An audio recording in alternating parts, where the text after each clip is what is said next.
Crash Course, the newest web show with your host, Leonardo DiCaprio. Hello, I'm Leonardo DiCaprio, and today we're going to be speaking about the Dutch.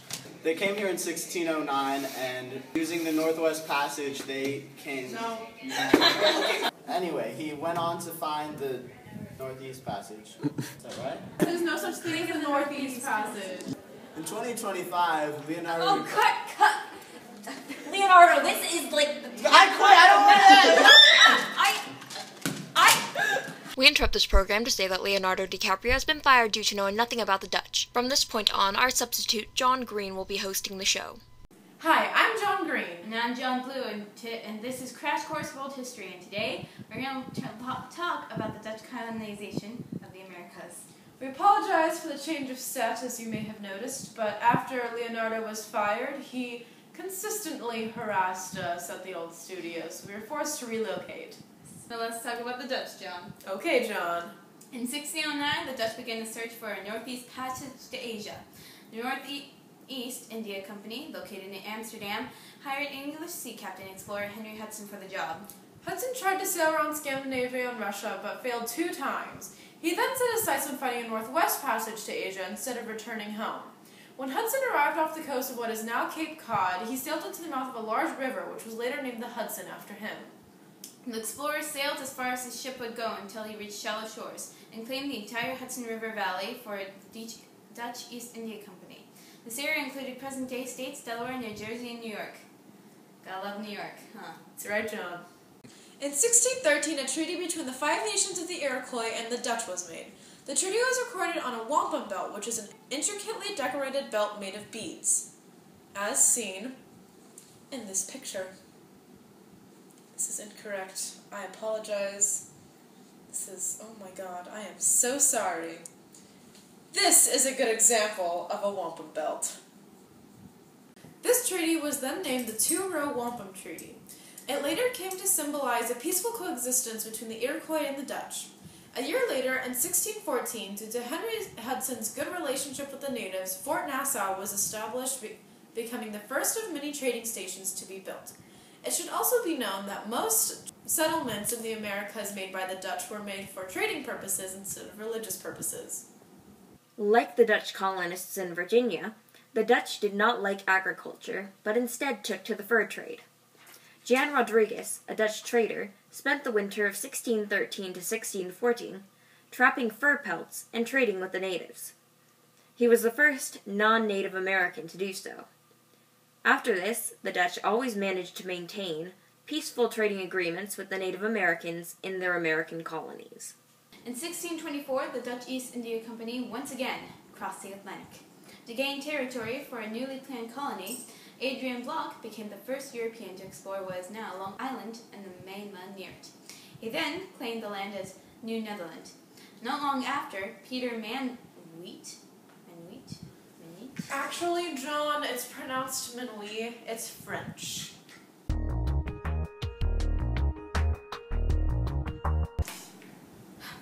Peter Manwheat purchased Manhattan Island from the Indians and renamed it New Amsterdam, the capital of New Netherland. This puppy was just too cute for me to let John keep.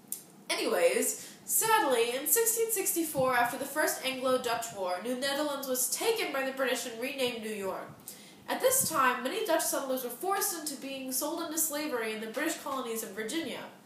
Too soon after, the Treaty of Breda was made in 1667 to end the Second Anglo-Dutch War.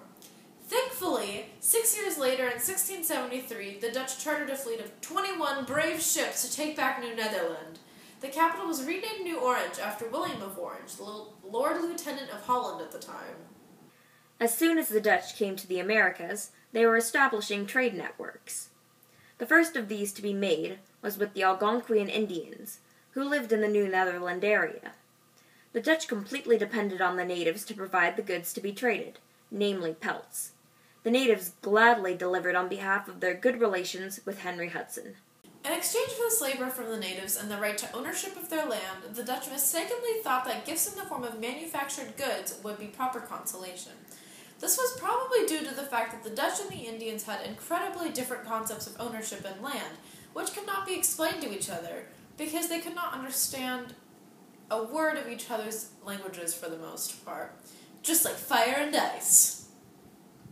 The Indians did not understand that the Dutch were taking ownership of the land. They simply thought that they were meant to share, so the Indians came back seasonally.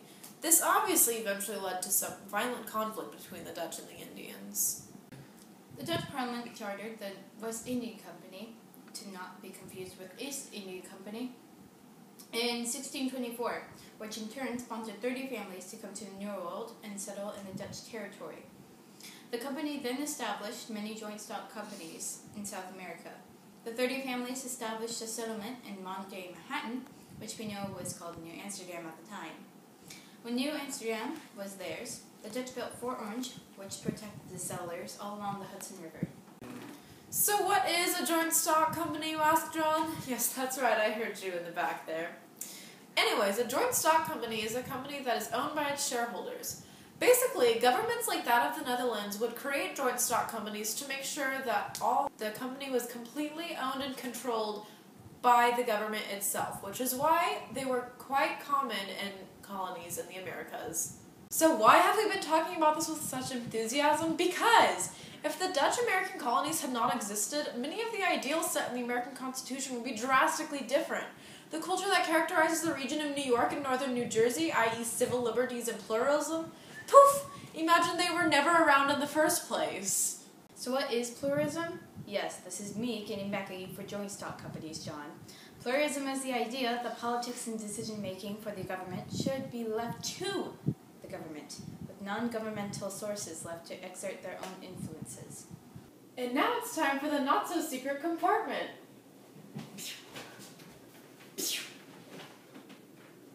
The not-so-secret compartment.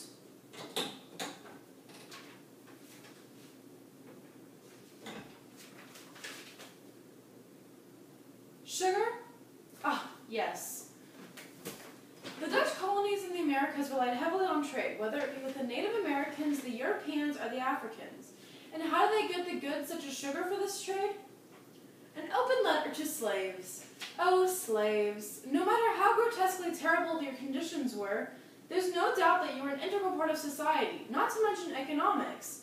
Without you, the Dutch colonies would not have nearly been as successful, considering the majority of residents living in the Dutch colonies were not even Dutch. Without the mass volumes of sugar grown by the slaves, the Dutch colonies would not have thrived as economically as they did. Alas, this came back to bite the Dutch right in the butt. After 2 brutal wars with the British, all Dutch residents living in Virginia were taken as slaves by the British.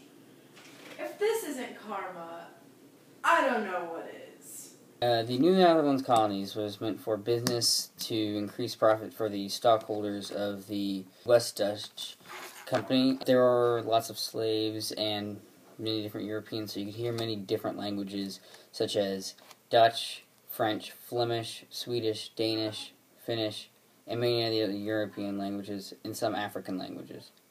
There was a large population of slaves used for business. The slaves, Native Americans, and Europeans never really lived together. And now for the thought bubble.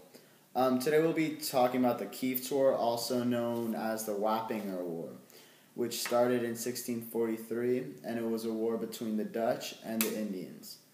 On the Dutch side, it was led by Sir General William Kieft, who was known for being kind of a jerk and undiplomatic towards the Indians, which kind of led on to war and just he kind of kept them going, for about 2 years, and it kind of made it a bigger deal than it should have been. Over 100 Indians died and over 1,500 casualties took place.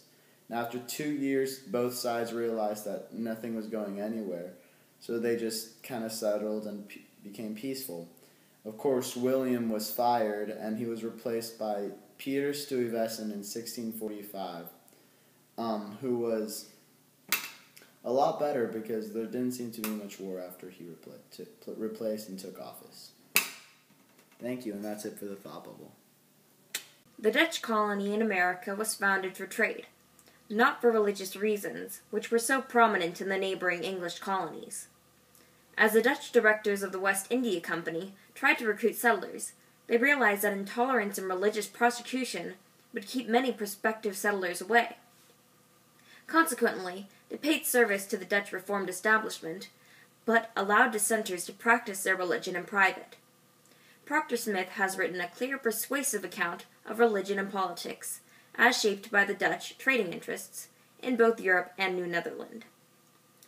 Dutch society has enjoyed a reputation for permissiveness since the 16th century.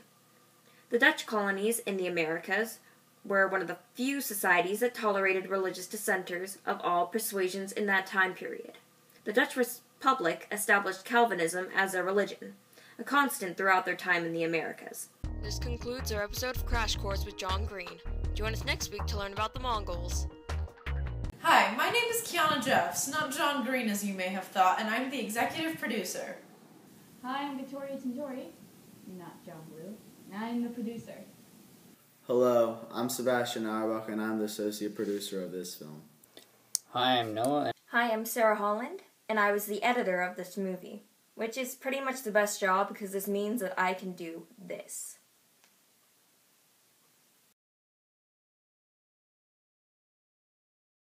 Thank you for watching. Bye.